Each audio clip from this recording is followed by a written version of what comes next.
Hi, I'm Mr. Cellini, and today we're going to take a look at how to write the Enduring Issues essay from the August 2023 Regents exam.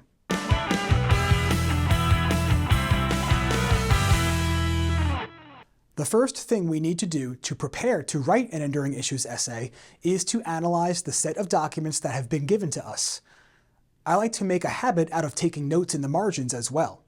Typically, I'll write down the main ideas of the document, pieces of relevant outside information, similar prior or future historical events, and any enduring issues reflected in the document. If you don't already know, an enduring issue is a long-lasting problem or important topic that might have both positive and negative effects on people over the course of much, if not all of history. For a list of enduring issues that frequently pop up on the Regents, check out the link in the description below. Let's get into document number 1, which refers to the Industrial Revolution in England. I will highlight some of the important facts that correspond to the who, what, when, where, and why. The small town of Manchester, England, also grew rapidly and famously to become the quintessential industrial city. Its cool climate was ideal for textile production, and it was located close to the Atlantic port of Liverpool and the coalfields of Lancashire. The first railroads in the world later connected the textile town to Liverpool. As a result, Manchester quickly became the textile capital of the world, drawing huge numbers of migrants to the city. In 1771, the sleepy town had a population of 22,000. Over the next 50 years, Manchester's population exploded and reached 180,000.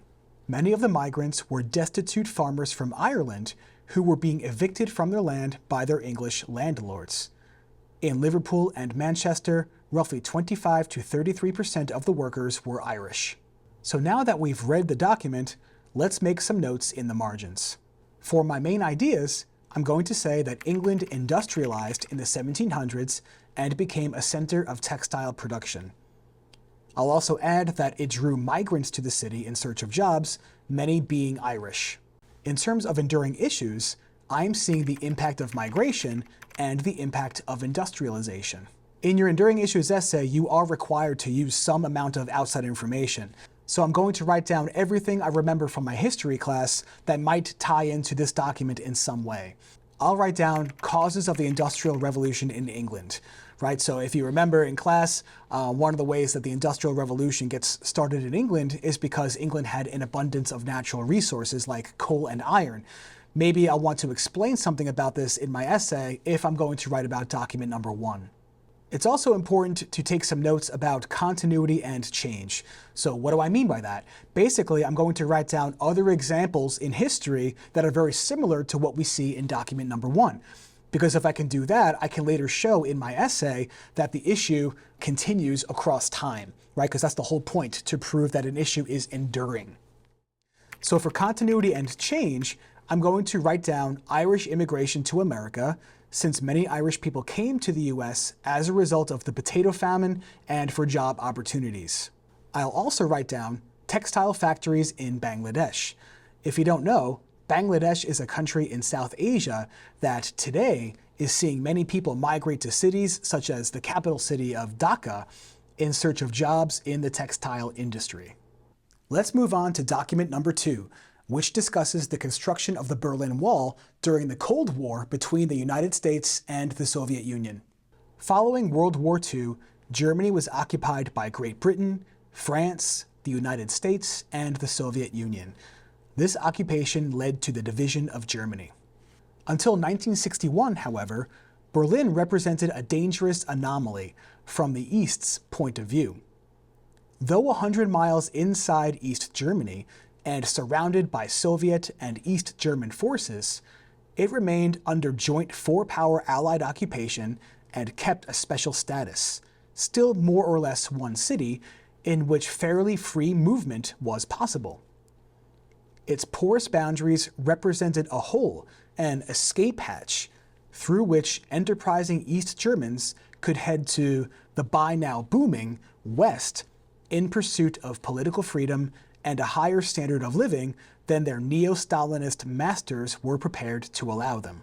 Between 1945 and 1961, some 2.5 million fled in this way, reducing the GDR's population by around 15%.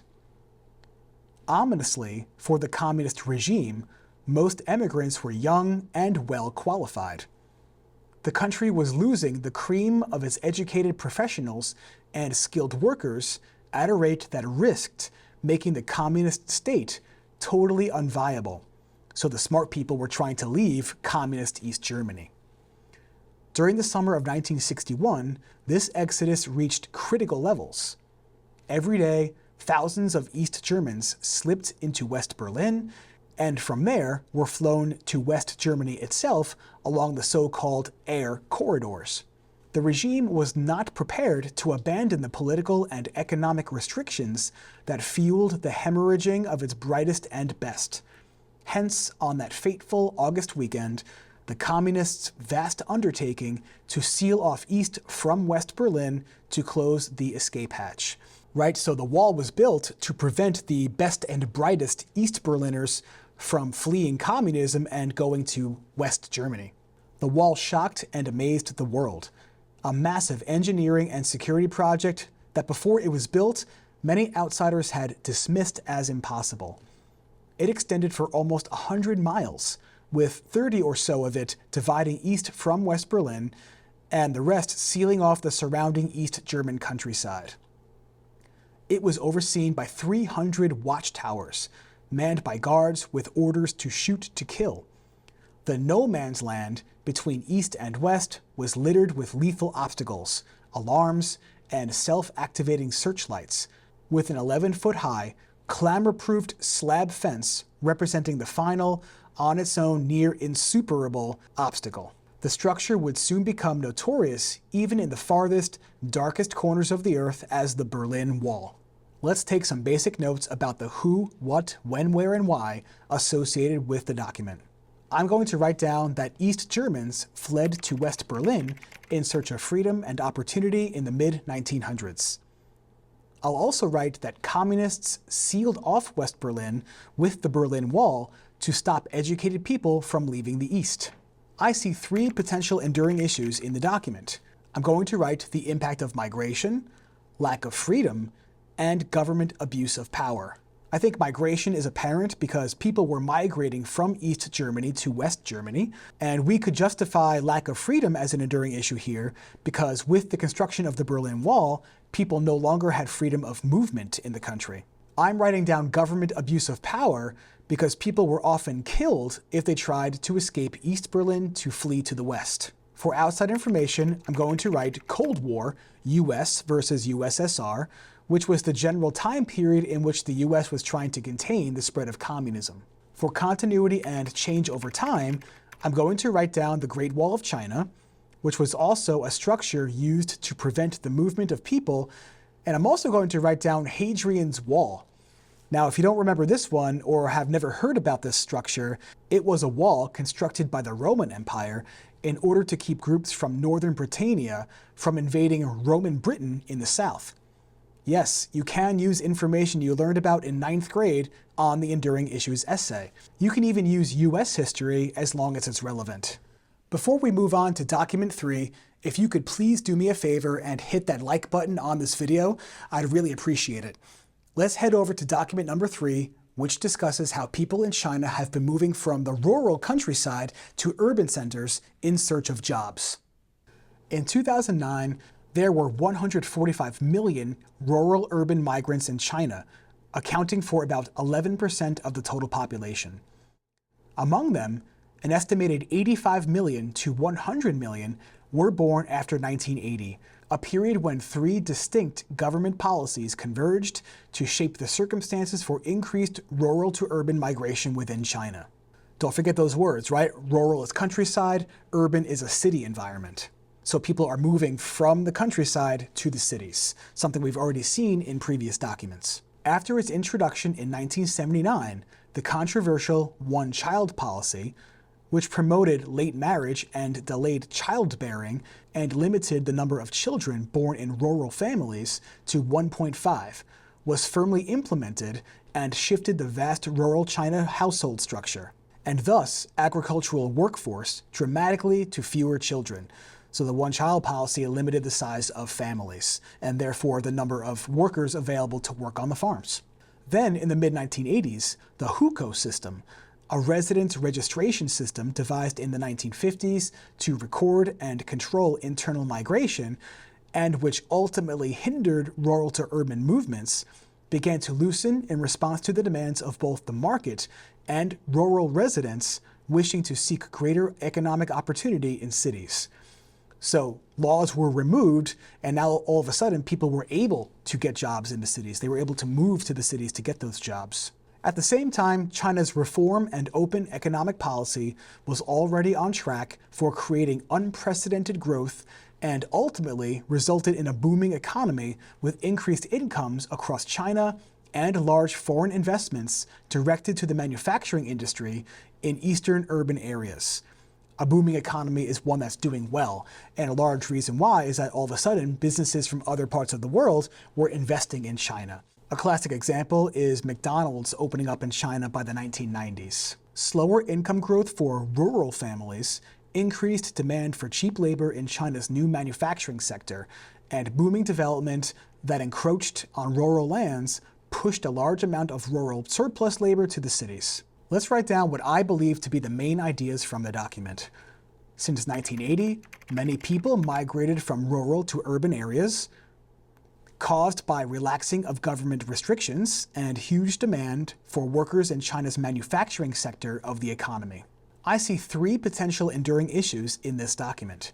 I believe that we can see the impact of industrialization in this document, since China becoming an industrial power is creating changes in society. We can again see people on the move, so I'll write down migration as an enduring issue.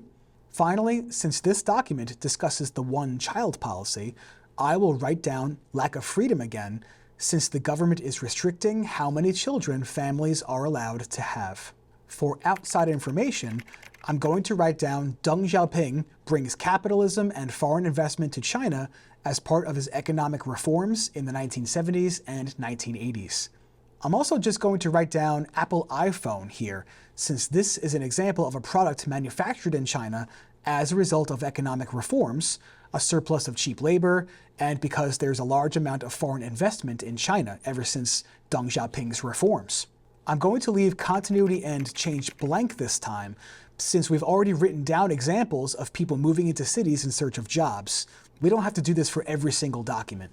Let's move on to document number 4, which contains a picture and a brief description of a refugee crisis that developed in South Asia after the partition of India and Pakistan after World War II. Okay, so in document number 4, it looks like we have a picture here of maybe a refugee camp. Okay, and if you don't remember that word, a refugee is somebody who is forced to leave their home, maybe because of environmental catastrophe or maybe conflict, and they are trying to find someplace else to live. A refuge for many post-partition, nearly 500,000 people poured into the city from western Punjab, Sindh, and the northwest frontier. New Delhi, then, did not have the infrastructure to support migration of this magnitude. The refugees moved into camps, gurudwaras, temples, schools, and military barracks. The less fortunate settled on pavements, as well as parks, and Delhi was never the same again. Let's take some notes here. I think the main idea is pretty straightforward here, with hundreds of thousands of people moving to New Delhi as refugees who sought safety after the partition of India. I'll also write that the city could not support so many people, and some had to live on the street. I'm seeing several enduring issues in this document. Migration appears again because people are moving to either India or Pakistan as a result of the partition. I'll also write down inequality as an enduring issue, since some people are having to live on the street while others have homes. I'll even write down conflict because I know that people are becoming refugees in South Asia during this time period because of the conflict between Hindus and Muslims. My outside information will consist of India and Pakistan splitting in 1947 after Gandhi fought for independence from Britain. I'll also write down that there was conflict between Hindus and Muslims as a result. If I was going to write about this document in my essay, this might be some good historical circumstances to enhance my discussion of the document in my essay. For continuity and change over time, I'll write down Ukrainian refugees escaping the war with Russia and that they fled to neighboring countries like Poland. This is a more modern example of people migrating as a result of conflict between groups and having a difficult time finding opportunity in the places where they settle. Finally, document number 5 comes from Doctors Without Borders, which is an international organization that provides assistance to regions of the world that are dealing with conflict and crisis. Let's read it together and take some notes. Doctors Without Borders is an international non-government organization. Its goal is to provide medical treatment to regions in conflict and crisis. There are now, as of August 2018, 68.5 million forcibly displaced people around the world, more than at any time in modern history. If you're displaced, you are basically kicked out of your home and you have to go somewhere else. It's like another way of saying people are refugees. These are people who have fled extreme dangers, whether to escape relentless bombing, an invading army, gang violence, or other life-threatening circumstances. Those who have been uprooted from their homes often face further struggles on their journey to find safety, including lack of access to essential needs like clean water, food, shelter, personal security, and healthcare.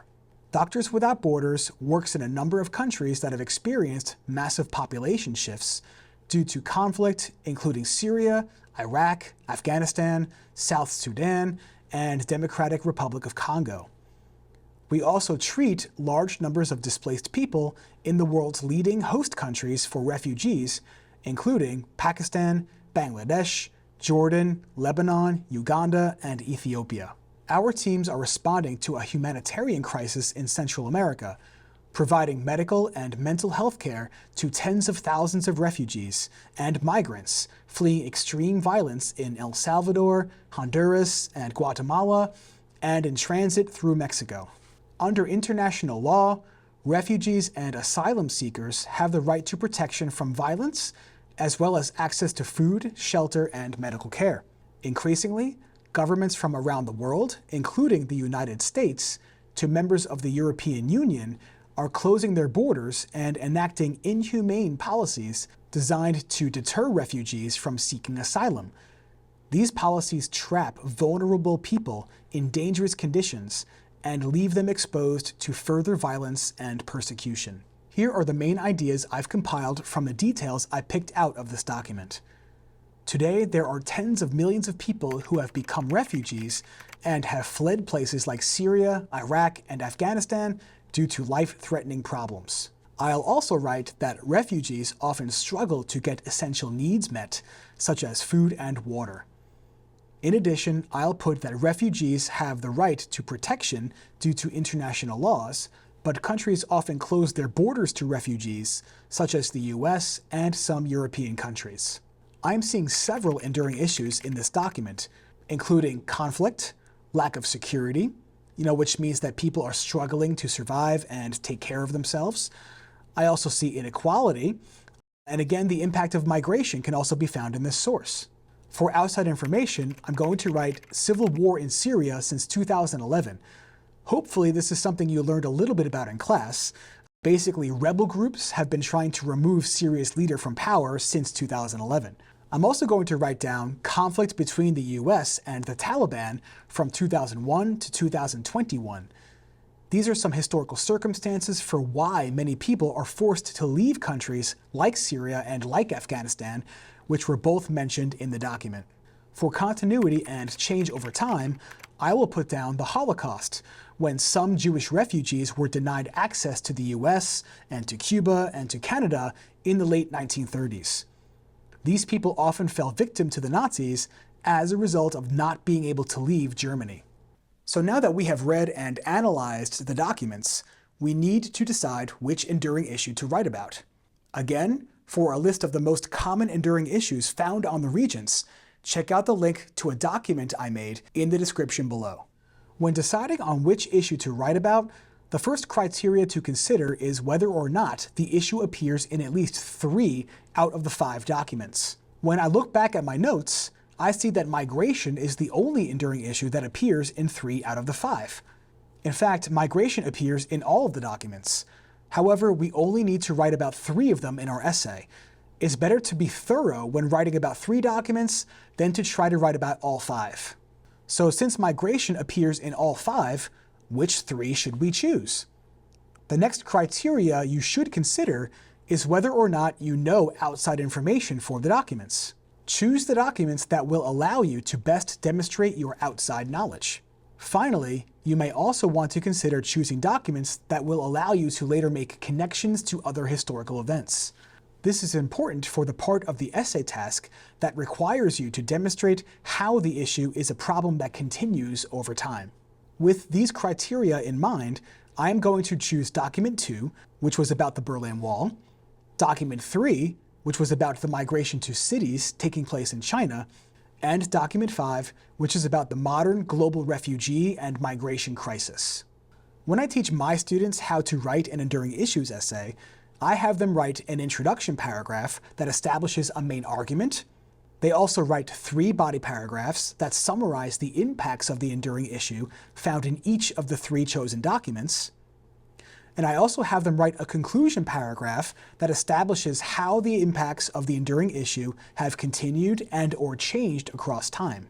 For this video, I will take you through an example introduction paragraph, an example body paragraph, and an example conclusion paragraph.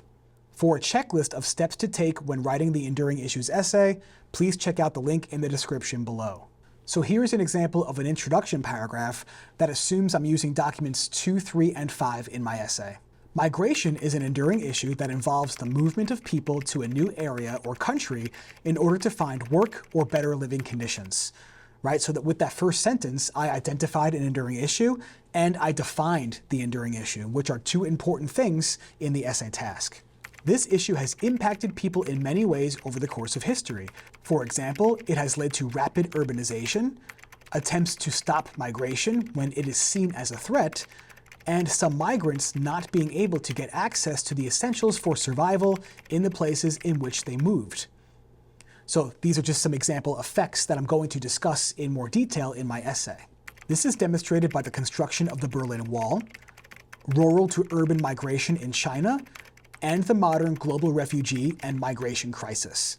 Right, so in my last sentence, instead of saying I'm going to use documents 2, 3, and 5 to make my case, I just associated some titles for those documents that I created myself. Let's quickly take a look at an example body paragraph that I wrote based on document number 5. This would be my 3rd body paragraph if I was writing the full essay, since it's best to write about the documents in chronological order. Keep in mind that since I teach this subject, I likely know more outside information than the average student taking the test.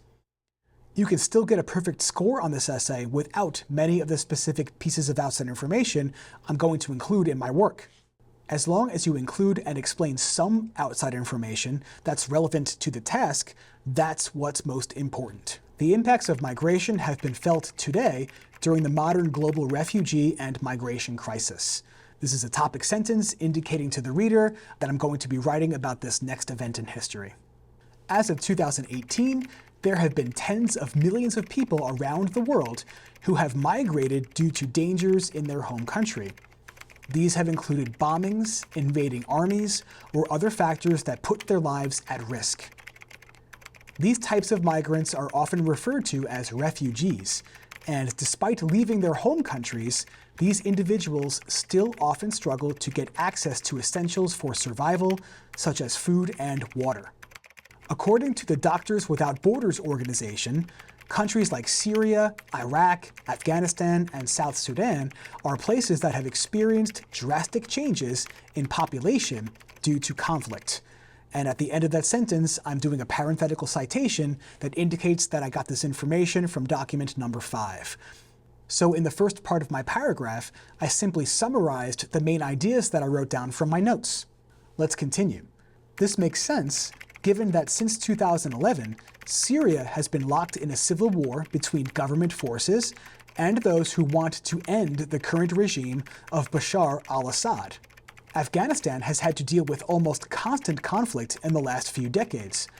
For example, the Soviet Union invaded and occupied Afghanistan from 1979 to 1989, and the US went to war in Afghanistan to oust the Taliban in 2001 and only left in 2021. Sadly, even though international law guarantees refugees the right to protection from violence and access to food and shelter, some governments around the world have closed their borders to refugees, such as the US and some members of the European Union. This means that refugees will continue to suffer even if they have escaped the difficult circumstances of their home. So the last half of that paragraph, I went back to summarizing some of the facts from the document, but since I already cited document number 5, I don't have to do it again. Citing the documents is not required, but I do recommend that you make a habit of doing it, since it will grab the reader's attention and show them that you are using evidence from the documents in your essay. You should also take notice of how I incorporate outside information into my essay. I'm using those pieces of information to help explain or provide historical circumstances for some of the information found in the document. It might be a good idea for you to practice writing your own body paragraphs for documents 2 and 3. Start with a topic sentence, explain how people have been affected by migration or affect migration, meaning cause migration, and bring in outside information when you can. Remember, you need to write about 3 documents in your essay. Finally, let's take a look at my conclusion paragraph, where I will make connections between the impacts of migration found in the documents and other historical examples throughout history. This will help me prove that the issue of migration is indeed enduring. This is probably the most difficult part of the essay, and again, your work does not have to include as many examples as I'm going to provide you with here. It's important to try and make some connections to other events outside the documents or even to today. Like I said earlier, you can also include information you learned about in 9th grade or even United States history. Let's take a look at my example paragraph and see how I organized my ideas.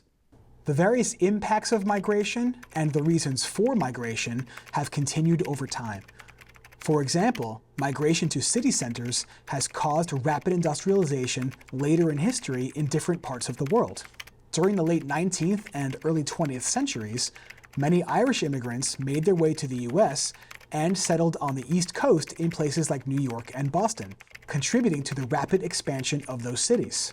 Within the last decade, similar migration patterns can be seen in developing countries like Bangladesh, as people migrate to cities to find jobs in the rapidly expanding textile industry found in that nation.